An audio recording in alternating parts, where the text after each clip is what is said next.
Thanks, Jen. Does the President support the bill just introduced by the Chairman of the House Judiciary Committee to add 4 seats to the Supreme Court?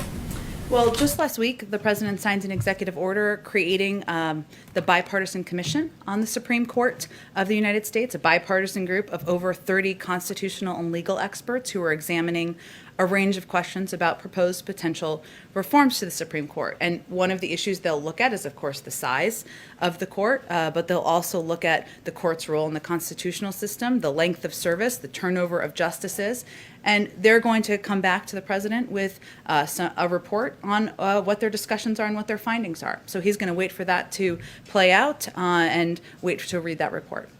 So, I mean, this isn't just coming from some obscure member of Congress. This is coming from the Chairman of the House Judiciary Committee. So is the White House frustrated that Chairman Nadler perhaps didn't wait for this report from the commission that President Biden just called for last week?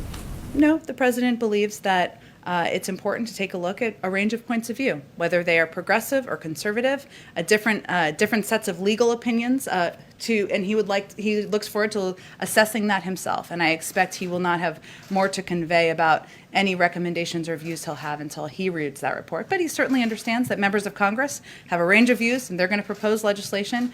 He may or may not support it. So I just want to be clear: the President does or does not think that this bill is premature? He believes that members of Congress have the right to put forward legislation on issues they support. His view is that he wants to hear from this commission that has a range of viewpoints. Okay, one more question. Senator Ed Markey, he just said this: we must expand the court and we must abolish the filibuster to do it.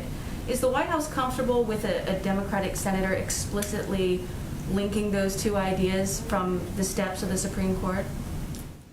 The President believes that in freedom of speech and that members can come forward and share their points of views on a range of issues, including the future of the courts. He has his own view, and he looks forward to seeing the recommendations that comes out of this court commission.